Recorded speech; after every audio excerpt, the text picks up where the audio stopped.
In the basics section, we created a more realistic construct called the Fancier S3 bucket that had sensible defaults and some customization based on a set of allowed properties, or in this case, a set of properties that we don't want the user to be able to change. Let's take this construct one step further, and let's add some tests.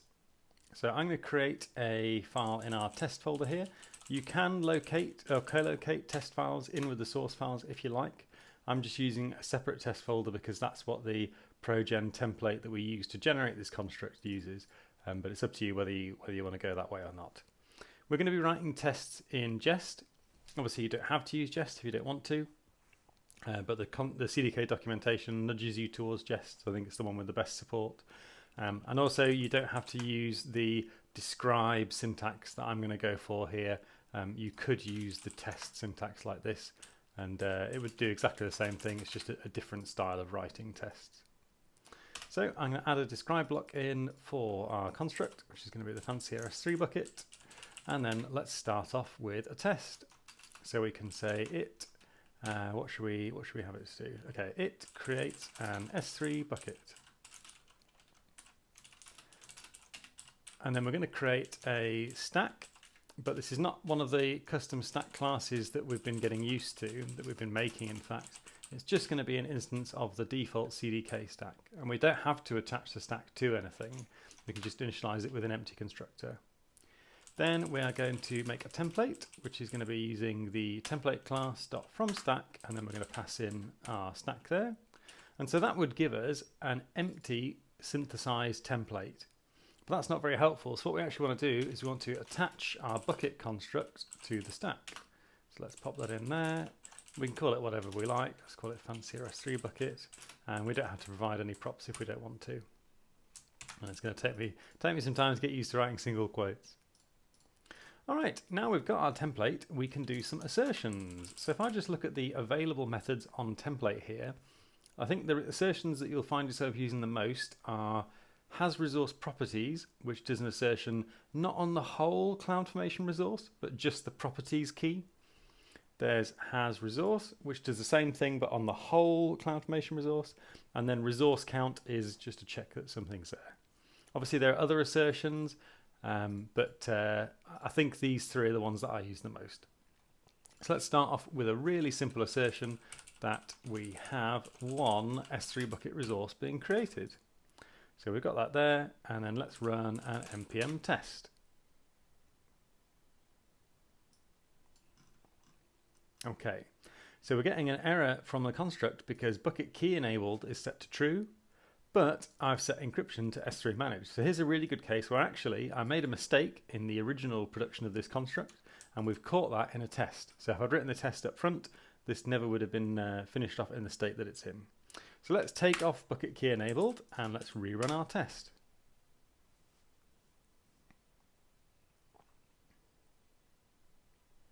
Lovely. So that's one passing test in that file. And we can do all sorts of other things to check on the properties of the infrastructure that's been produced. I think sometimes it's a little bit tricky to think, okay, what actual assertions do I want? What property values should be there? And what I find myself doing in some cases is console logging the template.toJSON just to have a look at it. So let's do, I should use yarn actually, shouldn't I? So let's do a yarn test and we'll pop out that template JSON. And then we can copy this into the editor if we want to inspect it in a bit more detail.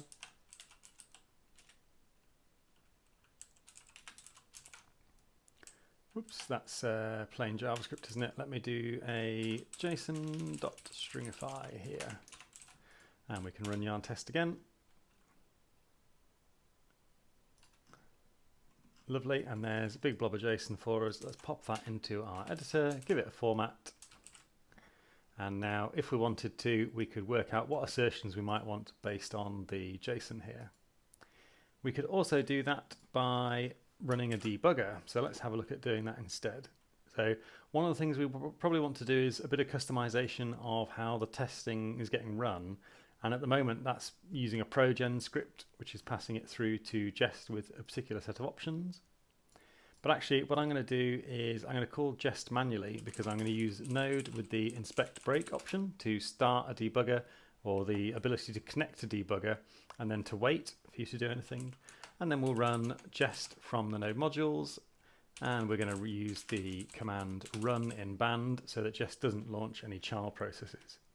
With that, we should be able to hit enter, see that it's waiting for us to connect to debugger, and then I can add a configuration. This is pretty similar in VS Code. If using VS Code, we can attach to node, go through that, click on the debugger, and let me stick a breakpoint in, and there we go. We just caught the breakpoint in time at the end of our test case, and you can see the little check mark to confirm that it's been successfully registered.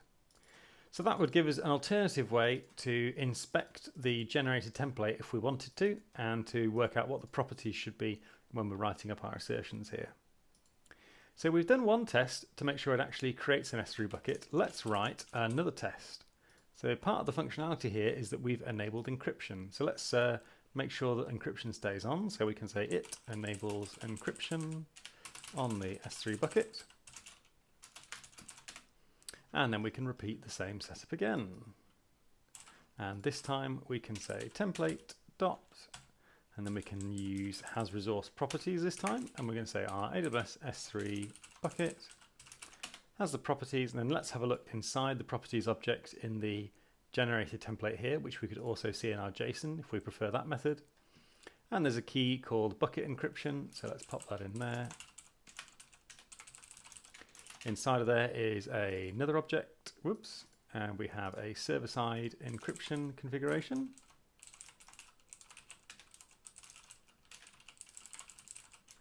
And that's an array, and the array contains an object with server-side encryption by default, and that's another object, and then we have SSO algorithm AS256 right at the end. And if we wanted to, in a lot of debuggers, you can actually just copy this value here and then paste it in instead, whoops, on the same key. So it achieves the same thing if you don't want to type it all out yourself.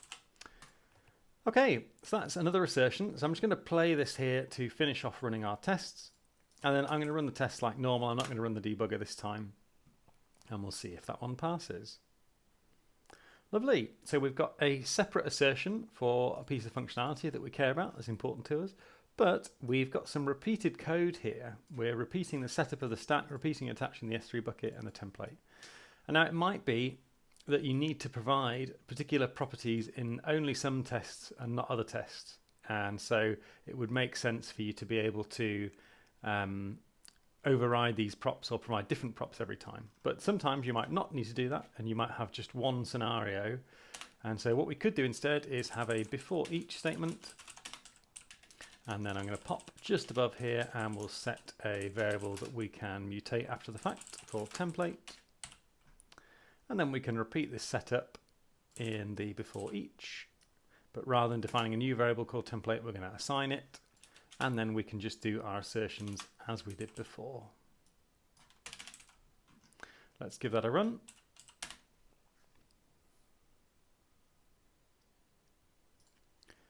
And so with that method, we're still getting a new instance of the template every time, and we're saving a bit of initialization, saving a bit of code, having to do that multiple times. But obviously if you want different props, then you have to deal with that separately and create a new instance of your construct and a new stack and so on and so forth. All right, so we've got two assertions. Let's see what else we might want to have a look at or verify inside of our resources here. One of the things that is pretty important with anything holding data is the deletion policy or the update replace policy. So let's just nudge properties down there to make it a bit easier to see. And you might think, okay, actually that's quite important for me to check. I want to make sure that the bucket that is produced by this construct has these set to retain to make sure that the data is kept if the bucket is deleted from the configuration. And as the name would imply, has resource properties here, only looks inside of this properties object. So if we go into there, you can see that bucket encryption is at the top level of properties, but we didn't have to specify the properties key. We go straight into that object. So if we want to do an assertion on the update replace policy and the deletion policy, we have to use has properties instead. So let's say or sorry, has resource instead. So let's say it has an update, replace and deletion policy of retain. And then we can say template dot has resource AWS S3 bucket, and this time we are right at the top level, and so we can use these two fields for the two policies. Give that a format, and let's try running the tests again. And obviously we could run these in watch mode with --watch if we wanted to keep it updating as we were going through and changing these tests. All right, so that is a third successful test and covers the properties of the CloudFormation resource inside and outside of the properties object. So you've got things like the update and deletion policy outside using has resource, and the ones in properties using has resource properties. I think it does make sense to use the two different methods for the two different cases, primarily because most of the time you're only interested in the properties, or you're primarily interested in the properties object. And we could continue this, we could add other assertions for different parts of the stack. So let's do some for the bucket policy, because the bucket policy is the thing that's making sure that we only use TLS or HTTPS requests. The way that works is, let's just nudge the resource down because it's a bit noisy. We deny any requests from any principal where the secure transport condition is false. So that means that if you don't connect with TLS or HTTPS, your request will be denied. So it's an explicit deny which overrides any other allow you might have in there. And that's for any S3 related action on this bucket. Now the resource is quite involved because we're combining some things together. So we have to concatenate these two items first with just an empty string. So it just adds this one to this one, which is the bucket ARN /. And then we have a separate one here for getting the bucket ARN. So that produces that thing you've probably seen in a ton of IAM policies where you have ARN, AWS S3, then the bucket name, and then you have another entry in the resource like this with the bucket name and a / afterwards. So let's see how we can write an assertion for the bucket policy. So we can say it denies all requests which are not secure. And then we can do template dot has resource properties, because again we're looking inside the properties key of our resource, and this time it's a bucket policy. Whoops.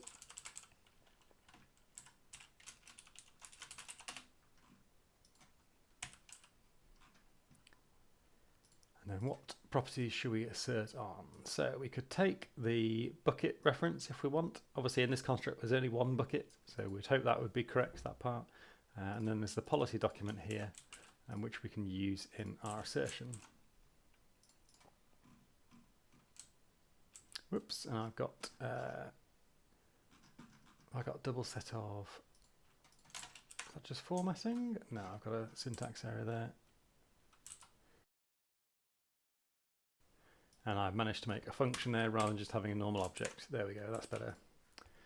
I think I'm in autopilot trying to make another function for a test method. All right, so there we go. Template.has resource properties. There's the policy document, and we could do a bit of customization on this if we wanted to. One thing might be that you don't want to match a whole value exactly. You just want to match part of a string or any value in that space. So, for example, we can say that we want to match any value. We're not too concerned with what the exact value is. And we can run that again, and there we go, tests have refreshed because we're in watch mode. And we could do the same thing for the other value here if we wanted. Wait for that to finish. And yeah, that's all passed, that's all fine. An additional technique we could use is to capture the values that are presented to us in our match statement. And then once we've done that capturing, we can try and do some assertions after the fact. So perhaps you want to check that the bucket reference put in here is the same one as the bucket reference put in here to make sure that it is the same bucket being referred to in both cases. So let's do that. Let's create two captures. So we're going to have bucket ref A, and that will be a new capture. And then we'll do bucket ref B, and that's going to be a new capture as well. Oops, I need to put those in the function body, not inside of our assertion. And then let's take the bucket ref A and pop it in here, and the bucket ref B, and pop it in here. And then once we've finished with this match statement, once we've finished with this assertion, we can do some additional assertions, but the usual ones with Jest, not CDK specific ones. So let's do expect bucket ref A dot as string to equal bucket ref B dot as string. So we can check that the two of them are the same value, and then we can pop back to our tests, and yep, that's still passed, that's still working. I can hit enter just to run that again to make sure. But that'd be another method for taking values that have been put into some bigger object or more complicated object and picking them out and doing some assertions with them later.